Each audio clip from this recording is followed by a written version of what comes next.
আসসালামু আলাইকুম। আলহামদুলিল্লাহ এবছর আমার ঝিঙ্গার ফলনও ভালো হয়েছে, দামও আলহামদুলিল্লাহ অনেক পেয়েছি।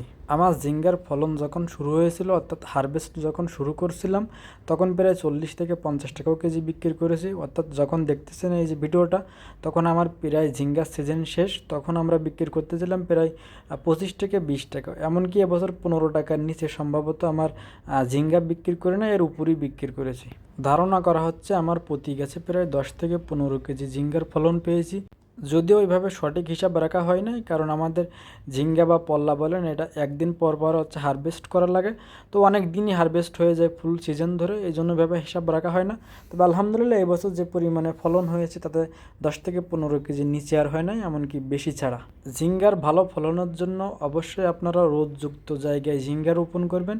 ছায়াযুক্ত জায়গায় কিন্তু আপনার লতা জাতীয় কোনো সবজিই ভালো হয় না, সেটা ঝিঙ্গা বলেন বা অন্য সবজি বলেন। তো এই জন্য আপনারা সবসময় চেষ্টা করবেন রোদযুক্ত জায়গায় করার জন্য। কারণ দেখতে পাচ্ছেন আমার যেদিক দিয়ে ঝিঙ্গাটা কাটা হচ্ছে এটা হচ্ছে আমাদের পশ্চিম দিকের সাইডে, অর্থাৎ বিকেল সাইড। যখন ঝিঙ্গা এমন জায়গায় রোপণ করবেন যখন সূর্য ওঠার সময় রোদ পাবে, এমনকি অস্ত যাওয়ার সময় রোদ পাবে, তাহলে অবশ্যই ইনশাল্লাহ ঝিঙ্গার ফলন 100% ভালো হবে, এমনকি লতাজাতীয় যে কোনো ধরনের সবজি অবশ্যই ভালো হবে। যদি এখন আমি ফুলফিল ফলন দেখাতে পারতেছি না, কারণ একদমই লাস্ট সিজন ছিল।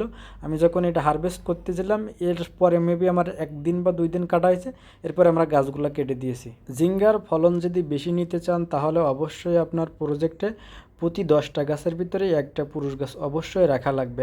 আমরা সবাই জানি যে কোনো পুরুষ গাছে ফল হয় না, যার জন্য আমরা প্রজেক্টে পুরুষ গাছ রাখি না, পুরুষ গাছ কেটে দিই। কিন্তু আপনারা এটাও হয়তো জানেন না যে পুরুষ গাছবিহীন আপনার প্রজেক্টটা ফুল মৃত বলতে পারেন, কারণ আপনার পুরুষ গাছ ছাড়া কোনো ধরনের সবজি বলেন বা ফল বলেন ভালো ফলন পাওয়া সম্ভব না। কারণ সবজির ভিতরে পরাগায়নের একটা ব্যাপার থাকে, সেটা যদি আপনি পুরুষ গাছ নাই রাখেন আপনার প্রজেক্টে, সেক্ষেত্রে পরাগায়ন হয় না, যার জন্য আপনার ফলন ভালো হয় না। আর ফলন যদিও কোনো কারণে ভালো হয়, সেক্ষেত্রে আপনার ফলের ভালো সাইজ হয় না, বা ক্যাট হয়ে যায়, বা ছোটো হয়ে যায়, বা বাঁকা হয়ে যায়। এগুলো শুধুমাত্র আপনার পরাগায়ন না হওয়ার কারণে। কারণ পুরুষ গাছ যদি নাই থাকে তাহলে পরাগায়নটা হবে কিভাবে?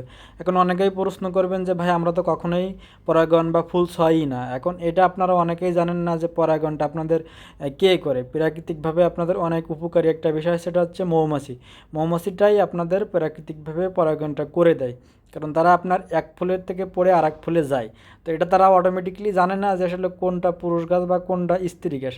তো যখন তারা একটা ফুলে বসে তখন ওইখান থেকে কিছু কাণ্ড সংগ্রহ করে, ওদের ওই যে আল যেটা আছে আলে লেগে থাকে, তো অটোমেটিকলি ওরা একটা ফুলেরটা নিয়ে আর এক ফুলে লাগাই ফেলায়। তো অটোমেটিকলি ওইভাবেই আপনাদের প্রাকৃতিকভাবে পরাগায়নটা হয়ে যায়, যেটা আপনারা অনেকে হয়তো জানেন না। এই জন্য চেষ্টা করবেন আপনার প্রজেক্টে অ্যাটলিস্ট ফুলফিলভাবে যদি পুরুষ গাছ না রাখতে পারেন, কিছু পুরুষ গাছ যেন অবশ্যই থাকে। আপনার প্রতি 10টার জন্য একটা করে পুরুষ গাছ দিতে পারলে ইনশাল্লাহ আপনি যে কোনো ধরনের ফলের ভালো একটা ফলন আশা করতে পারেন। মজার ব্যাপার হচ্ছে ঝিঙ্গা চাষে কিন্তু টোটালি স্প্রে না করলেও হয়। স্প্রে বলতে আমি কীটনাশকের কথা বলছি। আপনারা চাইলে টোটালি কীটনাশক ছাড়া কিন্তু ঝিঙ্গা চাষ করতে পারেন।